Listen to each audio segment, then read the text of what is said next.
बिस्मिल्लाहिर्रहमानिर्रहीम। आप देख रहे हैं crime watch with Aamir Mirza. दोस्तों, जुर्म की दुनिया के जिस किरदार के बारे में आज आपके साथ शेयर करूंगा, उसने ना किसी जज को छोड़ा, ना किसी जर्नैल को छोड़ा। अमीर तरीन बिजनेसमैन के घरों को लूटा उसने। ना सिर्फ इन बेंगलोर में उसने डकैती की वारदातें की, बल्कि मुतअद्दिद ऐसे भी वाकयात जो दौरान तफ्तीश सामने आए। उसने डकैती के दौरान बच्चियों के साथ रेप भी किया। एक ऐसा दिलखराश वाकया कि एक मैट्रिक की तालबा के साथ उसके वालिदैन के सामने उसने रेप किया, जिसके बाद वो तालबा कई साल तक नफ्सियाती मरीज़ा बनकर रह गई। बिलाखिर जब ये पकड़ा जाता है और दौरान तफ्तीश इसके इंकशाफात सामने आते हैं, तो पुलिस भी बहल कर रह जाती है। इसके ऐसे ऐसे खौफनाक इंकशाफात, ऐसे ऐसे खौफनाक बदतरीन कारनामे कह लें उसको, जब पुलिस ने सुने और उसका जो तरीकाकार था वारदात का, वो उन्होंने सुना। और उसके बाद जब उन्होंने देखा कि इस कदर खौफनाक और बुरे फेल करने के बाद भी उसको कोई शर्मिंदगी नहीं है, तो पुलिस ने अपने कानों को हाथ लगा लिया। जी हाँ, मैं बात कर रहा हूँ ख़तरनाक तरीन डकैत राजा उमैर की। राजा उमैर के बारे में आपको बताऊं कि ये गुलशन रावी का रिहायशी था। इसने अपने साथियों के साथ मिलकर, इसका एक इंतहाई करीबी साथी बिल्लू भट्ट हुआ करता था, वो भी बड़ा मशहूर व मारूफ डकैत था। इन्होंने शहर के मुख्तलिफ इलाकों में डकैतियों की बेशुमार वारदातें की। ये जब गिरफ्तार हुआ तो कुछ 17 महीने तक इसका कहते हैं कि मुख्तलिफ थानों में रिमांड ही चलता रहा, और ये कोई 3-4 साल जेल में रहा। दौरान तफ्तीश इसने कुछ 150 से 200 के दरमियान डकैतियां करने का इंकशाफ किया था। पुलिस अफसरान का कहना है कि इस पर कुछ 150 तो नामजद मुकदमा दर्ज हैं, जिसके इंकशाफात के बाद इसको नामजद किया गया। कुछ उससे पहले इस पर नामजद मुकदमात थे। इसका जो दोस्त बिल्लू भट्ट, वो भी इंतहाई ख़तरनाक तरीन डकैत था। ये वो डकैत गैंग था जिसने हमेशा से निशाना जो है वो उमरा को बनाया। पोश एरियाज में बड़े बड़े बेंगलोर्स को इन्होंने निशाना बनाया। गन पॉइंट पर वहाँ पर वारदातें बड़ी बड़ी किया करते थे, और ना सिर्फ वारदातें किया करते थे, और कई ऐसे भी वाकयात सामने आए हैं कि वारदातों के दौरान इन्होंने ख़वातीन के साथ रेप भी किया।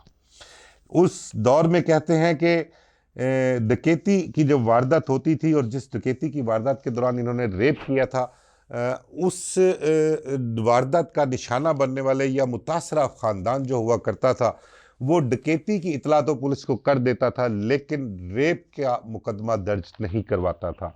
उनको अपनी बच्चियों की इज्जत का भी ख्याल होता था, कल को बच्चियों के रिश्ते करने, उस वजह से भी वो इस चीज़ को पी जाते थे, बर्दाश्त कर जाते थे, लेकिन पुलिस को इतला नहीं करते थे कि उनके घर में इस किस्म का भी कोई वाकया पेश आया है।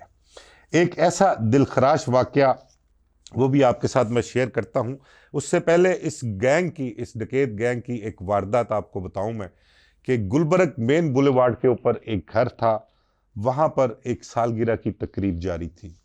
उस सालगिरह की तकरीब में 5 गनमैन जो वहाँ पर गेट पर मौजूद थे हिफाजत के लिए तकरीब की, शुरका की, तो ये राजा उमैर और इसके साथी, ये पहले से ही इस वारदात को प्लान करके रखा हुआ था। इन्होंने, इनको कोई मुखबरी थी उसकी, या वैसे ही इन्होंने वहाँ पर वो एक तकरीब मिल गई और इन्होंने उसको लूटने का प्लान किया। लेकिन जिस तरह से इसका जो गेटअप था, जिस तरह से इन्होंने उस वारदात को लूटा, तो मेरे ख्याल से, जो मेरी इत्तला है, इनकी ऑलरेडी पहले से ही प्लानिंग थी। ये राजा उमैर नौजवान लड़का था, खूबसूरत भी था। इसको कहते हैं कि ये उस तकरीब में शिरकत के लिए सूट बूट पहनकर तैयार होकर गया, तकरीब के अंदर गया, साथी इसके साथ थे। तकरीब से अंदर वापस आया, एक एक करके इन्होंने गनमैन को अंदर बुलाया कि अंदर साहब तुम्हें बुला रहे हैं, उन्हें कोई काम है। और एक एक गनमैन जब अंदर आता जाता तो उससे गन छीनकर उसको बांध देते थे। इन्होंने काफ़ी टाइम लगाया उस वारदात के दौरान। तमाम शुरका को गन पॉइंट पर भी लिया उन्होंने, गनमैन को जो है उन्होंने बांध के रखा, और उस सालगिरह में जितने भी मेहमान शरीक थे उन सब से लूट मार की इन्होंने। सबसे नकदी, जेवरात और जो जो चीज़ें इनके हाथ आई इन्होंने वहाँ से लूट ली और ये उस अपनी वारदात को कामयाब करके वहाँ से फरार हो गए। ये जब गिरफ्तार होता है तो इसके गिरफ्तारी के दौरान जो मेरी कुछ लोगों से बात हुई थी, कुछ जेल हुकाम से भी और जेल के कुछ अहलकार थे, उन्होंने बताया कि इसको जब हम पेशी पर लेकर जाते थे तो एंटी टेररिस्ट कोर्ट में भी अपना इसकी पेशियां हुआ करती थी। इसको जब पेशी पर लेकर जाते थे तो ये इसकी जेल वैन जहाँ किन इलाकों से गुजरती थी इतना, तो ये जो अपने साथी कैदी होते थे ना जेल में, ये उसमें जाली में से बाहर देखकर उनको बताता था, किसी मेन रोड पर जा रहा था तो उनको इशारे करके बताता था कि मैंने इस घर में भी वारदात की है, मैंने इस घर में भी वारदात की हुई है, मैंने इस घर से इतने पैसे लूटे थे, इतना जेवर लूटा था।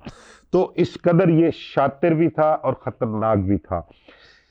मुख्तलिफ वारदातों के दौरान खवातीन के साथ रेप भी किया, लेकिन उनके मुकदमा दर्ज नहीं हुए। एक ऐसा वाकया, मुकदमा तो उसका भी दर्ज नहीं हुआ था, सामने आया कि एक घर में इन्होंने वारदात की और उस वारदात के दौरान एक मैट्रिक की तालबा थी जिसको इसने राजा उमैर ने रेप का निशाना बनाया, ज्यादती का निशाना बनाया उसके वालिदैन के सामने। और उस वारदात का मुकदमा तो दर्ज हुआ, लेकिन उसमें मैंने आपको बताया कि रेप का जिक्र नहीं था। लोग डरते थे, खौफजदा होते थे बच्चियों की वजह से कि इज्जत नहीं रहती, बच्चियों के रिश्ते करने होते हैं, इस वजह से इसका रेप का भी जो था वो मुकदमा दर्ज नहीं करवाया गया था। दूसरा, इस वाक़े के बाद जो बच्ची ज्यादती का शिकार थी वो नफ्सियाती मरीज़ा बनकर रह गई थी। उसने इस वाक़े के बाद कोई 4-5 साल तक क्या है, उसके पेरेंट्स का कहना था कि वो नफ्सियाती मरीज़ा ही थी, कमरे में ख़ुद को कैद कर लिया था, किसी से कोई बात नहीं करती थी, उसको खाना भी कमरे में ही दिया जाता था, कभी खा लिया कभी नहीं खाया, इस तरह से उसने कई साल गुजारे। राजा उमैर जब गिरफ्तार होता है तो गिरफ्तारी के बाद कहते हैं कि उसकी वारदातें इतनी थीं और फिर उसने इंकशाफात किए कि उसने फलां जज के घर, हाई कोर्ट के कोई जज हुआ करते थे उनके घर भी वारदात की, एक कोई जर्नैल थे, रिटायर्ड जनरल थे, उनके घर वारदात की, अमीर कबीर बिजनेसमैन थे उनके घरों में, और बड़े अफसरान थे, एहसास इदारों के रिटायर्ड भी थे और हाजिर भी थे, उनके घरों पर भी वारदातों के उसने बड़े इंकशाफात किए। और पुलिस हैरान थी कि जिस घर की भी वो निशानदेही करता था वो कोई माड़ा घर नहीं होता था, अमीर कबीर घर हुआ करते थे। बल्कि दौरान तफ्तीश तो उसने ये भी बताया कि एक जगह उन्होंने वारदात की तो उससे कुछ 70,000 रुपया निकला। तो राजा उमैर और उसके दोस्तों ने बड़ा नाराज़गी का भी इजहार किया और 70,000 रुपया उसके मुंह पर दे मारे और उसको लौटा दिए कि हमारा ये लेवल ही नहीं है कि हम इतनी छोटी वारदात करें। तो अंदाज़ा लगाएं कि ये किस किस्म का गैंग था, किस किस्म की इसकी सोच थी और ये क्या करते फिरते थे। तफ्तीश होती रही, मुकदमा जिस तरह जहाँ से इंकशाफात करते रहे उनमें इनका रिमांड चलता रहा। राजा उमैर का रिमांड कहते हैं 16-17 माह तक इसका रिमांड चलता रहा और इसके इस कदर खौफनाक काम थे। दौरान तफ्तीश जो ये इंकशाफात किया करता था, जो रेप के इंकशाफात किए थे, उनसे पुलिस ने राब्ता भी किया उन मुद्दई हजरात से, लेकिन उन्होंने उस दफ़ा का, रेप की दफ़ा का FIR में इजाफा करने से इनकार कर दिया और उन्होंने कहा कि नहीं, जो हो गया सो हो गया, ये पकड़ा जाए, इसको सज़ा मिल जाए, हमारे लिए यही बहुत है, लेकिन हम अपनी बच्ची की इज्जत नहीं खराब करना चाहते। कई बच्चियों के रिश्ते हो चुके हुए थे, उनके रिश्ते टूट जाने थे, तो उन्होंने इनकार कर दिया इस वजह से। अब एक ऐसा वाकया ये जो सामने आया है, मैट्रिक की तालबा का जो एक वाकया था, इसको लास्ट टाइम जब इसकी पुलिस मुकाबले में हलाकत होती है तो उससे पहले कुछ 2-3 मरतबा इसको प्रोग्राम बना के जेल से लाकर इससे तफ्तीश की जाए या इसको पुलिस मुकाबले में मारने का प्लान बनाया गया। सीधे अल्फाज में आपको बताऊं मैं, तो इसकी किस्मत अच्छी थी। पहली दफ़ा इसको जब जेल से लेके आए रिमांड पर और प्रोग्राम बनाया गया कि इसको पुलिस मुकाबले में मारना है, क्योंकि इसके इंकशाफात बड़े खौफनाक थे। उस दौर में पुलिस का जो एक क्राइटेरिया हुआ करता था, पुलिस ने अपने एक उसूल बनाए हुए थे कि एक तो खदशात पुलिस को होते थे कि इस किस्म के जराइम पेशा लोग जो हैं वो अपने साथियों की मदद से मुद्दइयों को डरा धमका कर, कमज़ोर प्रोसिक्यूशन की वजह से और अदम सबूत और अदम गवाहन की वजह से जेल अदालतों से रिहा हो जाते हैं और दोबारा आकर माशरे के लिए नासूर साबित होते हैं। तो पुलिस का जो क्राइटेरिया था वो ये हुआ करता था कि एक उजरती कातिल जो पैसे लेकर लोगों को मारता है उसके लिए, दूसरा डकैती के दौरान जिस किसी ने कत्ल किया हो या डकैती के दौरान किसी ने रेप किया हुआ हो, ये वो क्राइटेरिया पुलिस का हुआ करता था उस दौर में। इन क्रिमिनल्स के लिए, इन ऐसे जुराइम पेशा अफराद के लिए पुलिस के खाते में माफ़ी नहीं थी। उन्हें जिस तरह भी हुआ करता था वो मुबैना पुलिस मुकाबलों में या कह लें कि मावराए अदालत कत्ल जिसको हम कहते हैं, तो इनके साथ वो रवैया, वो सलूक अपनाया जाता था। अब जब राजा उमैर ने डकैती के दौरान रेप के इंकशाफात किए तो उस पर भी पुलिस वाले चकरा गए। उन्होंने एफआईआर्स मंगवाई, देखा कि एफआईआर्स में तो रेप का जिक्र नहीं है, तो वो परेशान भी थे और हैरान भी थे, जिस वजह से इसके मुतल्लिक फैसला किया गया था कि इसको भी पुलिस मुकाबले में मारा जाए। ये माशरे का नासूर है। एक मरतबा इसको लेके आते हैं अपना जेल से रिमांड पर और इसका प्लान किया जाता है। तो उस वक्त की जो कोई हुकूमत थी, कहते हैं कि हुकूमत तब्दील हो गई। हुकूमत तब्दील होने की वजह से अफसरान भी बदले गए और पॉलिसी भी बदल गई। इसका पुलिस मुकाबला जो है वो ठहर गया। फिर उसके बाद एक मरतबा दोबारा इसको लाया जाता है, दोबारा इसके मुतालिक प्लान किया जाता है। तो उस वक्त पुलिस अफसरान आईजी से लेके नीचे डीआईजी, एसएसपी तक तमाम तर तब्दील हो गए, उनकी भी पॉलिसी तब्दील हो गई और ये फिर इसका जो था पुलिस मुकाबला जो था वो मौखर हो गया। एक और मरतबा हुआ वाकया कि जब इसको पुलिस मुकाबले में मारने लगे तो इसकी वालदा की तरफ से और अहले खाना की तरफ से इसके हाई कोर्ट में रिट की गई। उस टाइम कहते हैं कि अपना खलीलुर रहमान रबंदे जो थे वो जस्टिस थे जिनके पास रिट लगी थी और उन्होंने भी इसका पुलिस मुकाबला मौखर कर दिया था। अब लास्ट टाइम जब एक हमारे बड़े ही मशहूर मारूफ पुलिस इंस्पेक्टर पंजाब पुलिस के रह चुके हैं आबिद हुसैन बॉक्सर, आबिद बॉक्सर को एसएचओ धर्मपुरा लगाया गया। तो वहाँ पर राजा उमैर जो था वो रिमांड पर था। आपको बताऊं कि आबिद बॉक्सर की तैनाती से पहले जो एसएचओ वहाँ पर तैनात थे वो इसको लेकर आए थे रिमांड पर, या इसको रिमांड पर लेकर आना था, तो उस एसएचओ ने माजरत कर ली थी। तो वो अपना उन्होंने कहा था मेरा तबादला कर दें, तो जिसके बाद आबिद हुसैन बॉक्सर को एसएचओ धर्मपुरा लगाया गया था।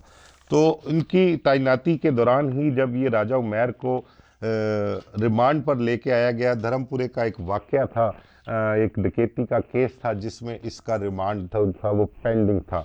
तो उस केस में इसको वहाँ पर लाया गया, इससे तफ्तीश की गई। तफ्तीश के दौरान मैं आपको बताऊं कि आबिद हुसैन बॉक्सर ने इससे जब तफ्तीश की और इससे इसके करतूतों के बारे में पूछा तो एक लंबी चौड़ी लिस्ट थी, वो पूरी तफ्तीश मिसल भी उनके पास थी। तो इन्होंने जब उस तालबा के हवाले से जिसके साथ इसने रेप किया था, मैट्रिक की तालबा, उसके हवाले से जब उन्होंने इंटेरोगेट किया तो उससे पूछा कि यार तुम ये घिनौना काम करते हो, तुम्हें कुछ शर्म हया बिल्कुल नहीं है, कोई नदामत नहीं है। तो कहते हैं कि ये बड़ा इसने प्राउड फील किया उस वक्त अपने आप को कि नहीं, ऐसी शर्म ना शर्मिंदगी नदामत वाली तो बात ही कोई नहीं थी। लेकिन इसके रवैये से, इसकी गुफ्तगू से ये महसूस हो रहा था कि इसको अपने इन कारनामों पर, अपनी काली करतूतों पर बड़ा फख्र है इसको। और इसने जो जवाब दिया ना कि आबिद बॉक्सर ने जब पूछा कि तुमने ये क्या किया है, ये गंदा काम, इंतहाई घिनौना अमल तुमने किया, तो आगे से इसने जवाब दिया कि जवानी दे विच इस किस्म दी गलतियां हो जांदियां ने, मैं की कर सकना हूं, जवान जहान है, गलती हो गई है, इस किस्म का इसने जवाब दिया। खैर इससे तफ्तीश जारी रही, इससे रिकवरियां भी जो थी वो करनी थी पुलिस ने। अब बकौल आबिद हुसैन बॉक्सर के उनका कहना यह है कि जब मैं वहाँ पर एसएचओ लगा तो उस तालबा की जिसके साथ ज्यादती हुई थी उसके अहले खाना को इल्म हुआ कि राजा उमैर जो मुलजम है वो उनके अपना धर्मपुरा थाने में रिमांड पर है, उससे तफ्तीश जारी है। तो एक मंशा नाम का मुहर्रर हुआ करता था थाना मुस्तफ़ाबाद में, पुराना धर्मपुरा नाम था उस थाने का, आजकल मुस्तफ़ाबाद नाम है। तो उसने आकर आबिद हुसैन बॉक्सर को बताया कि जी कोई खातून का फ़ोन आया है पीटीसीएल नंबर पर, वो आपसे बात करना चाहती है। तो आबिद हुसैन बॉक्सर ने फ़ोन उठाया, फ़ोन उठाकर उस खातून से बात की। तो आबिद हुसैन बॉक्सर के बकौल उस खातून ने अभी बात भी शुरू नहीं की थी तो उसने ज़ारो कतार रोना शुरू कर दिया। तो आबद हुसैन बॉक्सर ने उस खातून को हौसला तसल्ली दी, माँ बहन बेटी कहकर उसको बुलाया और कहा कि मुझे बताएं मसला क्या है। तो उस खातून ने बताया कि आपके पास एक मुलज़म है राजा उमैर, डकैत, बहुत बड़ा डकैत है, डकैतियों के दौरान बच्चियों के साथ ज़्यादतियाँ करता है। तो मेरी मैट्रिक की तालबा बेटी के साथ भी इसने डकैती के दौरान ज़्यादती की थी, हमारे सामने ज़्यादती की थी, माँ बाप के सामने ज़्यादती की इसने। तो उस वाक़े के बाद से लेकर आज तक वो मैट्रिक की तालबा जो उस खातून की बेटी थी वो नफ्सियाती मरीज़ा बनकर रह गई है, कमरे में बंद रहती है, खाना उसको कमरे में दिया जाता है, किसी से बात नहीं करती। ये उसके हालात हैं। हम बड़े परेशान हैं, हमें इंसाफ नहीं मिला आज तक। ये कई सालों से जो है जेल में है, इसके केस भी नहीं लगते। इसके साथी, मैंने आपको शुरू में बताया था कि इसका एक बड़ा ही खतरनाक साथी जो था डकैत बिल्लू भट्ट, वो उस दौरान मफरूर था, वो भी इश्तिहारी था, डकैतियों में मतलूब था, उस पर भी बड़े घिनौने किस्म के फेल के मुकदमात दर्ज थे। वो उनको धमकाता है टेलीफोन के ज़रिए भी, बल्कि एक मरतबा तो उसने उनके घर पर फायरिंग भी की और उन्होंने धमकाया कि अगर तुमने राजा उमैर के ख़िलाफ़ गवाही दी, कोर्ट में आए तो तुम्हारे और तुम्हारी बेटी को कत्ल कर दिया जाएगा। ये कहकर उसने खातून ने फ़ोन तो बंद नहीं किया, ज़ारो कतार फिर रोना शुरू कर दिया। आबद बॉक्सर ने बताया कि उस खातून को हौसला तसल्ली भी दी और उसको कहा कि अल्लाह ताला बेहतर करेगा, अगर उसने ये फेल किया है, ये गुनाह किया है तो इसकी सज़ा इंशाअल्लाह उसको ज़रूर मिलेगी। फिर उससे राजा उमैर से दोबारा तफ्तीश की जाती है, उससे बिल्लू भट्ट के मुतल्लिक पूछा जाता है कि उसका साथी बिल्लू भट्ट किस तरह से गिरफ्तार होगा, किस तरह से वो पकड़वा सकता है। उसे उस टाइम ये भी रिलीफ दिया गया कि अगर वो बिल्लू भट्ट को पकड़वा देगा तो उसको रिमांड मुकम्मल करवा के जेल वापस भिजवा दिया जाएगा, उसे रिलीफ दिया जाएगा। तो राजा उमैर उसके इस बात पर रजामंद भी हो गया और तैयार भी हो गया। उसने एक शख्स का नंबर दिया पुलिस को और उसका नाम बताया और कहा कि मेरी इस शख्स से मुलाकात करवा दें तो मैं बिल्लू भट्ट पकड़वा सकता हूँ। उस शख्स को थाने बुलवाया गया, बुलवाकर राजा उमैर से मुलाकात करवाई, पुलिस ने अपनी मौजूदगी में मुलाकात करवाई। उसने राजा उमैर ने अपनी मौजूदगी में बिल्लू भट्ट को फ़ोन कॉल करवाई उस शख्स से जो राजा उमैर से मिलने के लिए आया था। उसने बताया कि एक डकैती की वारदात का प्लान किया हुआ है, बहुत बड़ी वारदात है, माल काफ़ी हाथ में आएगा, मुखबरी पक्की है, तो तुम को टाइम करके आ जाओ और आकर इस वारदात को सरअंजाम देते हैं। वो राज़ी हो गया बिल्लू भट्ट। रात के किसी पहर कोई 3-4 बजे का उनका टाइम तय हुआ, धर्मपुरा पुल के करीब बिल्लू भट्ट मुसल्ला हालत में वहाँ पर आया और आकर वहाँ पर उन्होंने उस शख्स को मिलना था, उसने बिल्लू भट्ट ने, जिसने उसको बुलाया था फ़ोन करके, उसके साथ उसने वारदात को सरअंजाम देना था। अब पुलिस बिल्लू भट्ट की शिनाख्त के लिए राजा उमैर को लेकर अपने साथ धर्मपुरा जाती है। आबद हुसैन बॉक्सर SHO धर्मपुरा थे, वो उस पुलिस टीम को लीड कर रहे थे। राजा उमैर को लेकर वहाँ पर जाते हैं और जैसे ही बिल्लू भट्ट वहाँ पर आता है और वो वहाँ पर पुलिस को और राजा उमैर को देखता है तो वो अपना असला निकाल कर फायरिंग कर देता है। बिल्लू भट्ट के साथ और भी साथी थे, वो पुलिस पर कर देते हैं फायरिंग। अब पुलिस भी उन पर जवाबी फायरिंग करती है, दोनों तरफ क्रॉस फायरिंग होती है और थोड़ी देर बाद जब फायरिंग का सिलसिला थमता है तो पता लगता है कि बिल्लू भट्ट की फायरिंग से राजा उमैर जो पुलिस हिरासत में था वो मारा जाता है और जबकि पुलिस की जवाबी फायरिंग से जो बिल्लू भट्ट था वो भी मारा जाता है। तो ये राजा उमैर की ज़िंदगी का इख्तिताम था, उसकी मुजरमाना ज़िंदगी, उसकी बदतरीन गंदी ज़िंदगी और उसके जो घिनौने अमल थे वो अपने मंतकी अंजाम को पहुंचा। पुलिस मुकाबले में मारा गया, उसका साथी बिल्लू भट्ट भी मारा गया। अब दिन चढ़ने के बाद जब राजा उमैर और बिल्लू भट्ट की पुलिस मुकाबले में हलाकत के बाद इतला मीडिया को दी जाती है और इस ज़मन में थाना धर्मपुरा में ही एक प्रेस कॉन्फ्रेंस रखी जाती है। उस वक्त SSP मलक अहमद रज़ा ताहिर हुआ करते थे, SP कैंट गालबन मिर्ज़ा शकील हुआ करते थे, CIA के चौधरी मसूद अजीज़ हुआ करते थे और एक जो खालिद मसूद साहब एक इंस्पेक्टर हुआ करते थे उस वक्त, वो भी मेरा ख्याल PRO थे SSP ऑपरेशन लाहौर के। ऑपरेशन ही एसएसपी एक ही हुआ करते थे, लाहौर के इन्वेस्टिगेशन और ऑपरेशन तो बाद में जाके हुए हैं, लेकिन उस वक्त एक ही एसएसपी हुआ करते थे। तो इन सब ने एक प्रेस कॉन्फ्रेंस की थाना धर्मपुरा में प्रेस कॉन्फ्रेंस में राजा उमैर के मुतल्लिक, पुलिस मुकाबले के मुतल्लिक, उसकी वारदातें, उसके इंकशाफात और वो रेपिस्ट था ये भी बताया गया कि मुतअद्दिद वाक़यात ऐसे हैं कि उसने ख़वातीन के साथ, लड़कियों के साथ रेप भी किया, लेकिन उनके मुकदमात दर्ज नहीं थे। तो उस प्रेस कॉन्फ्रेंस के दौरान एक बड़ी अचंभे वाली एक बात नज़र देखने में आई और वो देखा गया कि उस प्रेस कॉन्फ्रेंस में एक ख़ातून थी, कुछ मतलब के 50+ कह लें, ख़ातून की एज थी। वो ख़ातून उस अपना प्रेस कॉन्फ्रेंस में आई और उस प्रेस कॉन्फ्रेंस के दौरान उस ख़ातून ने एक नहीं, दो नहीं, 3 मरतबा आबद बॉक्सर के पास जाकर उसके हाथ पकड़कर उसके हाथों को चूमा। अब सब लोग वो देखकर कुछ परेशान भी थे और हैरान भी थे और उनको ये तजस्सुस भी था कि भाई ये खातून कौन है जिसने 2-3 मरतबा आबिद हुसैन बॉक्सर के हाथों को बोसा दिया है आकर। तो उस दौरान बकौल आबिद हुसैन बॉक्सर के मलक अहमद रजा ताहिर जो एसएसपी थे, उन्होंने उस खातून को कहा कि अम्मा जी सिर्फ यही ताड़ा पुत्र नहीं, असी भी ताड़े पुत्र हाँ, असी भी ताड़े पुत्रा बजावा ते साडा भी कुछ जड़ा ना हक बनदा जे। तो ये एक उन्होंने वैसे लाइटर मूड में बात भी उस खातून को कही।